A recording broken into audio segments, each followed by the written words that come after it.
Hello GHS, I'm Ty Latta. And I'm Sarah Satchel, and this is the news for April 2nd. Freshmen and sophomores, the ACT Aspire is scheduled for April 20th and 21st. We'll have more information for you as the dates get closer. Seniors, GHSTV is making a senior goodbye video and we need your help. Please take the time to fill out the survey in your email and tell us about your senior memories. For lunch, you'll have biscuits and gravy on Monday, walking tacos on Tuesday, Oriental chicken on Wednesday, chicken and noodles on Thursday, and for Friday, turkey and cheese croissants. Now let's go to the boys from Gravid Game Day to recap baseball, softball, and track from last week. Now it's time for baseball recap. Last week during spring break, the Lions played in a tournament. They won their first 3 games, 10-0 over Galena, 14-0 over Cassville, and then 6-2 over Flippin. In their 4th game, they lost 9-8 to Seneca in a heartbreaking loss to end their tournament run. The Lady Lions were scheduled to play a game against Mountain Home last Thursday, but the game got canceled. Then they were scheduled to play in a tournament, but the scheduling got messed up and, for lack of a better term, got canceled. Now it's time for track recap. Last Thursday, the track team took a trip to Elkins for their first official track meet of the season. Mikey Larson took first in the 400, Charlie Qualls took third in the 200, while the girls 4x2 took first. Ethan Kowalski took third in the 100. Wesley Wilson took first in the mile, while Johnny Dunphy took second in the 400, and the boys 4x2 took second. Baseball plays at home on Tuesday and Thursday against Jay and Harrison. All games start at 5 p.m. Show up and support the Lions baseball. Softball plays Harrison at home on Thursday at 5 p.m. Come support your Lady Lions. To continue the interviews with the local small businesses here in Gravid, we stopped by the Gravid Gym to get to know them better. Today we are at the new Gravid Gym, learning about what it's like to be an owner of a fitness center.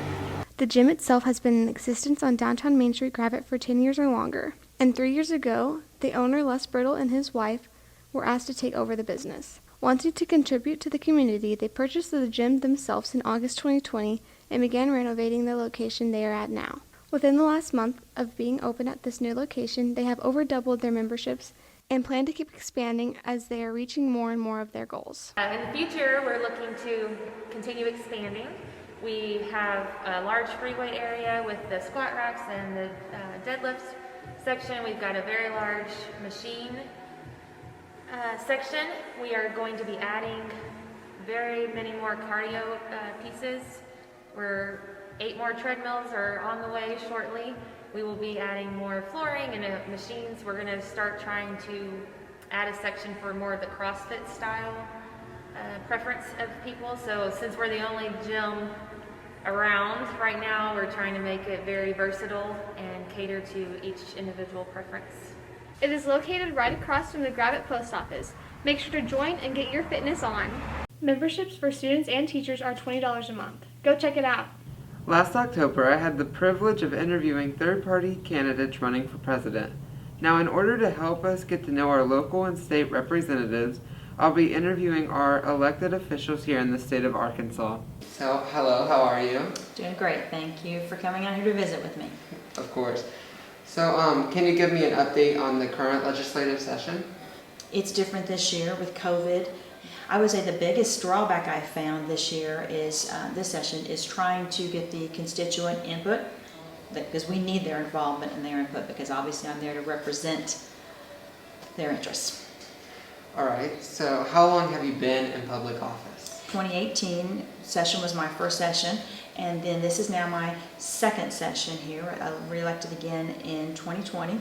So this, I guess I'm not technically a rookie anymore, but it still feels like that. I feel like there's still so much to learn as you go along, but it is nice having one session behind me and having a little bit more understanding of some of the bills that I'm learning what others told me. Some bills come back every session, and that makes it a little bit easier as opposed to your first session. Everything is fresh, everything is new, a little bit more of a challenge. All right, so what led you to run for representative? You know, I've always enjoyed politics. Of course, my father actually was in politics, so I would oftentimes go to Little Rock when I was a kid, in junior high, and watch him in session. And what I found was interesting is my friends would oftentimes go with me, and they would want to, walk around the Capitol, explore, and see all the different things. What I found, I wanted to sit up in the gallery and watch the debate. Whatever it was, I found it fascinating. I could just listen to it for hours at a time. And so that's where I found that it's something that I really loved. All right, so what does it mean to represent the 92nd district? Okay, so the District 92, it's all of the Gravid area, and in fact all the Gravid School District really. Decatur is in District 92, and the western side of Bella Vista, and I love it. I have a connection to every single town. I can tell you, from my childhood, I've grown up here, something's up here, every place I go in District 92, I've got fond memories. Now, any representative is going to tell you this about their district, but so fond of the people. I know them. I love them. All right, so we see on the national level that it's difficult to work with each other and get stuff done. So what is it like on the state level to work with the other side of the aisle? I found everybody up there, for the most part, to be friendly, helpful. When I was a freshman, I found both sides of the aisle, everybody was willing to, you're a freshman, you're new, they are supportive. All right, so do you enjoy being a politician? I do. Just like anything else in your life, there are days when you want to come home and hit your head against the wall, but I have days like that in my other job too. So when I have those bad days, I don't just attribute it to the fact that this is politics. Well, thank you so much for doing this interview with me today. I really enjoyed it. I enjoyed it, thank you. Last week, you might have heard something on the news about a boat being stuck. Neyland is here to help us better understand what happened in the Suez Canal. Hey guys, welcome back. Today we're going to be talking about what occurred on the Suez Canal last week. It affected trade and shipping all across the globe. The Suez Canal is one of the few main canals that ships travel through every day with supplies and goods. Last week, this was affected whenever a huge ship got stuck in the middle of it, causing transportation and trade on the river to come to a halt. Most people say that the reason the ship turned sideways is because of the weather and the current due to the wind. The canal is 985 feet wide and the ship was 1,312 feet long. So when the boat began to tilt, it didn't take long until the ship was stuck within the 985 feet canal.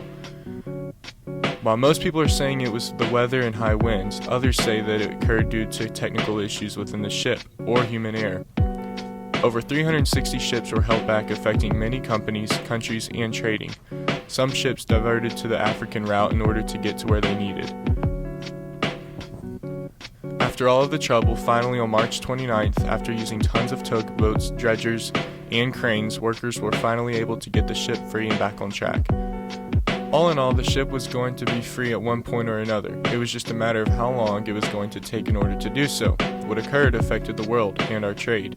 Luckily, hard workers were able to fix the problem and everything is going back to normal. So with that being said, they did get it free, trade's back to normal, although they did lose an estimated amount about $9 billion, which is a lot of money whenever it comes to trade and shipping and globally. So despite that, everything has gone back to normal now, and the ship is back on route to where it needed to go. Thanks for watching. That's all for this week. I'm Sarah. And I'm Ty, And we'll see you next week.